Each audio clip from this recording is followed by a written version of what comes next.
নতুন কথা তারা নিয়ে এসেছে, জুলাই সনদের আইনি ভিত্তি দেওয়ার এখতিয়ার হলো, এখতিয়ার নাকি ডক্টর ইউনূসের নাই। তাহলে তারা নাকি গণঅভ্যুত্থানকে অস্বীকার করতেছে। 90-এ ত্রিদলীয় জোটের একটি রূপরেখা হয়েছিল, বিএনপি সেটা থেকে সরে গিয়েছিল। 25 সালে এসে তারা আর এটা পারবে না, কারণ বাংলাদেশের বড় একটা অংশ রয়েছে এখন তরুণ সমাজ। আমরা বলি যে জুলাই সনদের আইনি ভিত্তি দেওয়ার একমাত্র এখতিয়ার হলো ডক্টর ইউনূসের।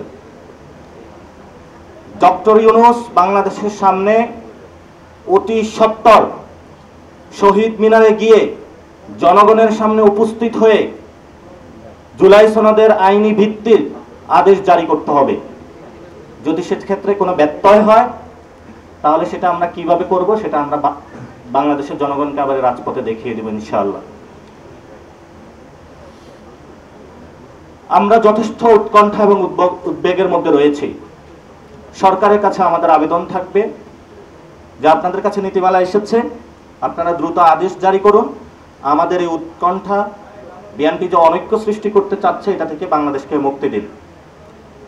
আমরা দ্রুত ইলেকশনের ফেজে ঢুকতে চাই, কারণ যদি ইলেকশন না হয় তাহলে একটু লেট হবে। লেট হলে বিএনপি এবং আওয়ামী লীগ দুই ফ্যামিলি আবার ইলেকশন করতে চাচ্ছে তারা। বাংলাদেশে আগামীতে বিএনপির সেই স্বপ্ন আমরা বাস্তবায়ন হতে দিব না।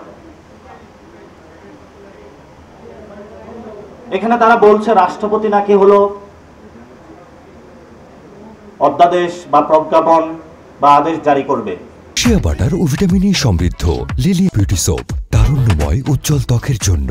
রিমার্ক, আমরা বলি যে চুপ্পুর সেই কোনো বৈধতা নাই একজন খুনি যে সে বাংলাদেশের এই পবিত্র দলিলের আদেশ জারি করবে।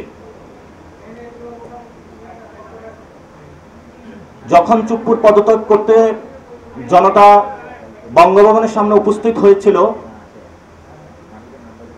তখন জেনারেল ওয়াকার সাহেব বলেছিলেন আমাকে একটু সময় দাও। সময় তো দেওয়া হয়েছে, আপনি কেন চুপ্পুকে সাপোর্ট দিয়ে যাচ্ছেন এখনো? এই জন্য আমরা বলবো চুপ্পু প্রশ্নে জনগণ এবং আর্মিকে কেউ যাতে মুখোমুখি দাঁড় না করায়। যদি চুপ্পুকে দিয়ে আদেশ দেওয়ার বাংলাদেশে কোনো চেষ্টা চালানো হয়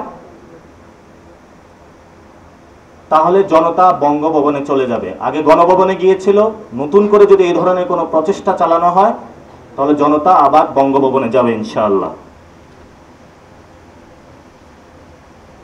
জাতীয় পার্টি সম্পর্কে বিএনপির অবস্থান স্পষ্ট করতে হবে। এই কুসুম কুসুম প্রেম আপনারা আওয়ামী লীগের সাথে দিয়েছিলেন, এখন জাতীয় পার্টির সাথে দিচ্ছেন। জাতীয় পার্টি সম্পর্কে বিএনপির অবস্থান স্পষ্ট করতে হবে জাতির সামনে। জাতীয় পার্টি সম্পর্কে তাদের অবস্থান কি?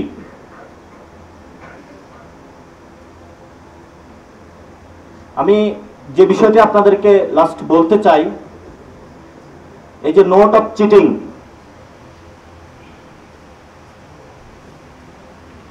এই যে নোট অফ চিটিং, এই নোট অফ চিটিং বাংলাদেশের মানুষ কখনো মেনে নেয়নি, ভবিষ্যতেও নেবে না।